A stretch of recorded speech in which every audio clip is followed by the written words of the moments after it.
If you're afraid of crimes and murder, then this video isn't for you. In this video, we'll talk about 15 murders. I'll tell you the details of each one, because every victim died in a different way. This killer had no reason to kill people, and he didn't have a fixed method. 15 victims, each one died in a different way, and each one died in a different place. The one thing they all had in common was the sound of a train. All the victims heard a train before they died, because the one who killed them was the railroad killer. Let's begin. Today we'll talk about the story of Ángel Maturino, also known as the railroad killer, a serial killer whom the United States placed on the list of the world's most dangerous criminals. They chased him for 15 years, and even though they knew almost everything about him, no one was able to catch him. And when his story ended, it ended because he chose to end it. On January 8, 1959, specifically in the village of Izúcar de Matamoros, in the Mexican city of Puebla, where Ángel Maturino was born. This man, simply put, was a killer and a criminal, one of the strangest serial killers to pass through the American continent. The reason, in short, if you go back to all the sources that talked about him, all the official documents, and all the programs that covered him, you won't find any information about him before he became a serial killer. All the details of his earlier life are extremely mysterious.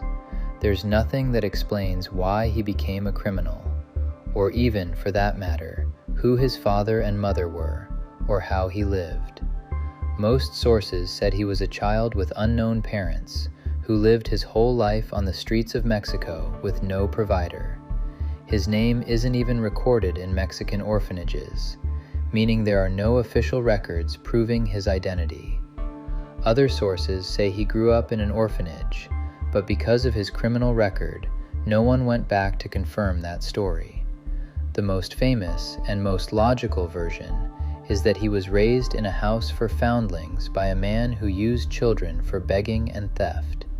They say that man found him in the street when he was still an infant, abandoned by his mother, and had his wife raise him so he could grow up and join his group of beggars. When Ángel was 7, that man and his wife were killed, and from then on he continued his childhood alone on the streets. He didn't even have a home to live in. None of this has an official confirmed source, but what everyone agrees on is that Ángel lived on the streets until he was 16. Then he decided to illegally immigrate to the United States. Sources confirm that he used to enter the US and Canada to steal, then return to Mexico and spend the money there, because he didn't like living in a society that felt foreign to him, like the American or Canadian society. Over 5 years, he managed to enter Canada and the US more than 450 times. And everyone knows how difficult illegal crossing between Mexico and the United States is. Some people try 100 times just to succeed once. This man did it 450 times. Over 9 years, he would sneak into the US either to smuggle prohibited materials for a Mexican gang or to rob people. Money was all he cared about. During that period, he learned English. He could communicate, but his language was very weak. How did his story begin? In 1984, he was 25.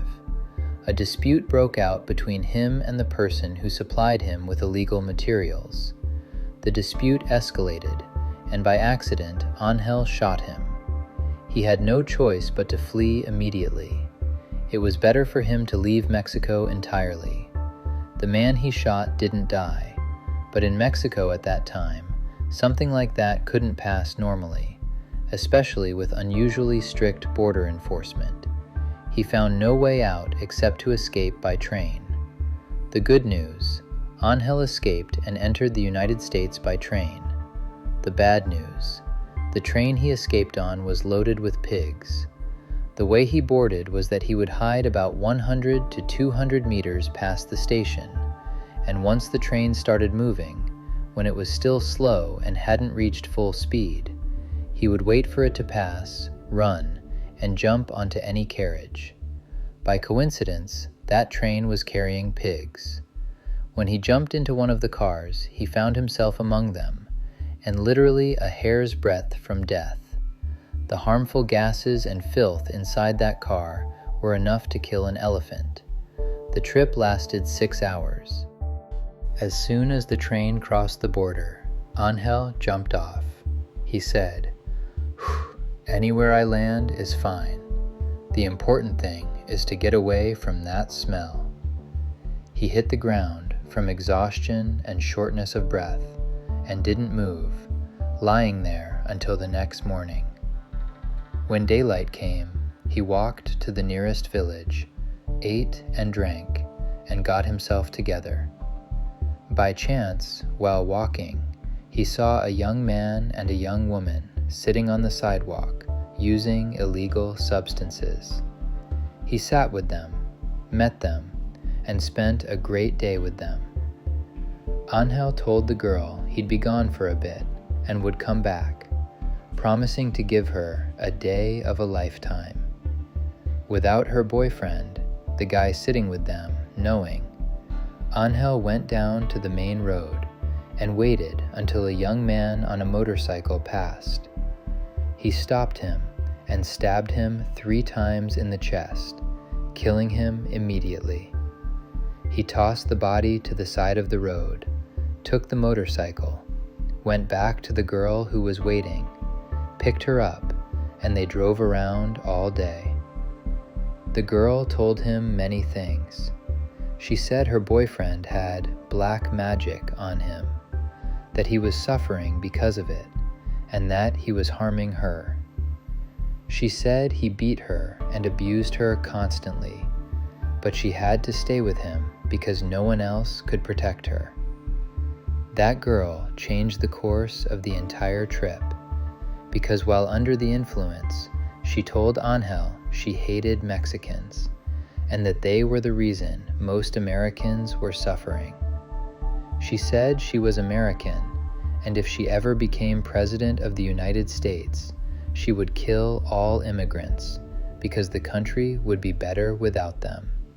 So Ángel simply told her, "I want to take you somewhere. It's a bit far." He put her on the motorcycle and rode for 3 hours to a spot near the border that he knew well. There, he dug up a gun he had hidden underground, along with some money and drugs. He told her, "Let's go to a calm place so we can get high." They went to an abandoned farm nearby, used drugs, and then he said, "Come, let's play a target shooting game." They lined up bottles and shot at them. After they set the bottles, he told her, "How about you put the bottle on your head and I'll shoot it?" The girl wasn't aware. She was in another world from the drugs. So she said, "Okay," put the bottle on her head and stood still. But Ángel lost because he didn't hit the target. He shot her in the forehead and she died instantly. Of course he could hit her in the forehead because he shot her from 1 meter away. He knew exactly what he was doing. After he killed her, he left her at the farm, got on the motorcycle, and went back to the village where she had been. Because after killing her, he had made her a promise, and he went to fulfill it. He looked for her boyfriend, and when he found him, he said, "I've got some drugs. Come, let's go to the forest and use them." The boyfriend happily agreed. They went to the forest, and Ángel shot him and buried him. Let me shock you. Ángel said he killed the girl for 3 reasons. 1. She agreed to betray her boyfriend and go with him. He said he hates cheaters. 2. She hated Mexicans and spoke badly about them. 3. He feared she might actually become US president one day, like she claimed. When they questioned him, he said, "The U.S. has had many unstable presidents, so I wouldn't rule it out. Why couldn't she be one of them? Better to kill her and guarantee it." As for why he killed the boyfriend, he said it was for 2 reasons. 1, he promised the girl, after he killed her, that he would take revenge on her boyfriend. 2, he wanted to free him from the black magic, saying the best way to free his spirit was to kill him. After killing those 2, he went to drug dealers he knew and told them he would work with them and didn't want to return to Mexico. 4 days later, the smell of the bodies rose, and villagers discovered them. An investigation began, but it led nowhere. However, there was a small detail mentioned in sources, possibly the reason his name became linked to the railroad. After the bodies were found, a fortune teller in that village said the one who killed the girl was the ghost of death that came by train. She said he wouldn't stop. He would keep going and keep killing, spreading terror in America for 15 years. Strangely, her words turned out to be true. Do fortune tellers really predict things like this? Or was it made up after he became famous? Meanwhile, Ángel began working with a new gang, and things were going smoothly. During that period, something happened that no one who knew him expected. He got married and had children. His wife, throughout their relationship, didn't know the truth about him. She believed he worked in a pastry bakery. How a drug trafficker convinced his wife he worked at a bakery, but at the end of 1990, he was arrested and deported to Mexico. From Mexico, he contacted his wife and told her he was innocent, claiming they accused him of drug dealing, drug use, and theft, and that's why they deported him. He told her he would return to the U.S. soon, not to worry. And indeed, on 23 January 1991, he managed to return to America, again by train. From here, his name truly became tied to trains. He boarded the train using the same method I explained earlier. This time, the train was carrying metal wires and steel rails, heading toward an American industrial zone near the Mexican border. This train was special. It was the first of its kind to run on that route after a 3-month suspension. After the train crossed the border, Ángel jumped off near a small village. A group of young men sitting outside a house saw him. The house was only about 15 meters from the railway tracks. They didn't approach him or speak to him, because from his appearance and movements, they immediately knew he was an undocumented immigrant. They were used to seeing this almost daily. Many Mexican migrants crossed this way, so it wasn't unusual to them. What was unusual is what Ángel did next. The first thing he did was go to a small bar to drink and rent a room for the night. There, he met several people. One of them didn't sit well with him, a man named Michael White. Ángel disliked him because he felt Michael was not masculine, saying his movements were feminine. So Ángel followed him home. Before Michael could enter his house, Ángel hit him on the head with a stone. When Michael fell to the ground, Ángel sat on top of him and continued smashing his head with bricks until his skull was crushed. Then he calmly went back to the bar, returned to his room, and slept as if nothing had happened. The next morning, the irony was that Ángel was among the people who went to look at the body. He pretended to be shocked like everyone else, acting as if he knew nothing. Even after the body was discovered, he didn't flee. He stayed in the village for 3 more days, then returned to his family and resumed smuggling activities.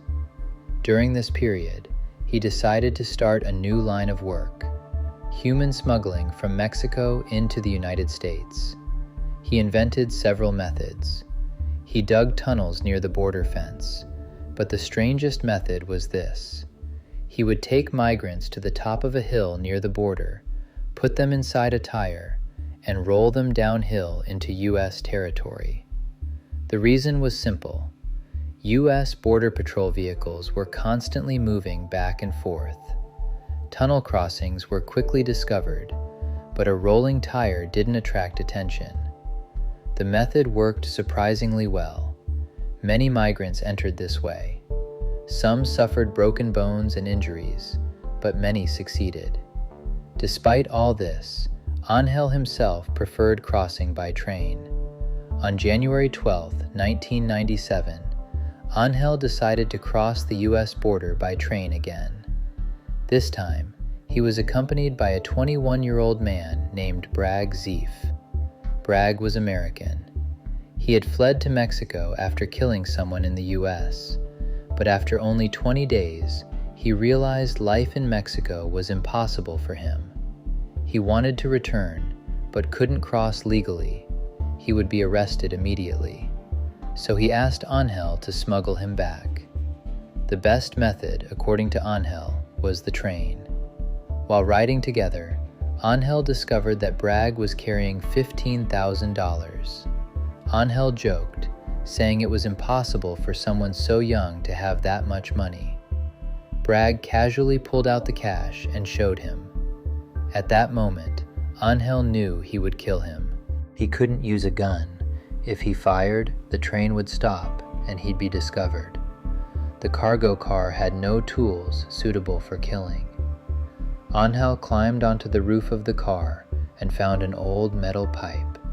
He took it back down and struck Bragg on the head, knocking him unconscious. He then kept beating him until his skull was crushed and he died. He eventually reached Sumter County, Florida, jumped off the train, and went to a bar. There he met a Canadian man named Jesse Hall. Ángel told him he was a Mexican immigrant going through a hard life and that he'd do anything just to feel safe. Jesse sympathized with him and invited him to stay at his house. According to Ángel, Jesse didn't help him out of kindness. He helped him because he realized Ángel had money and thought he could benefit from him financially. Ángel was extremely charming. He was funny, intelligent, and very social. He blended in quickly. That's why, whenever he arrived in a new place, he always went straight to a bar. It was the fastest way to connect with people. On March 23, 1997, after spending 2 days at Jesse's house, Ángel waited until the house was quiet.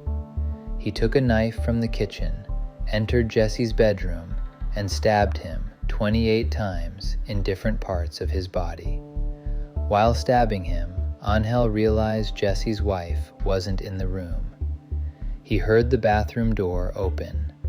He hid behind the door, and when she entered, he stabbed her 36 times. He fled the house and disappeared. This time, police managed to lift fingerprints and identify him. Investigations continued for 15 days, and authorities confirmed his identity. They issued an arrest warrant, but Ángel was already in Canada. Before returning to the U.S., he dyed his hair and wore glasses to change his appearance, knowing he was now wanted. He crossed back into the U.S. by train again. This time, he jumped off immediately after crossing the border.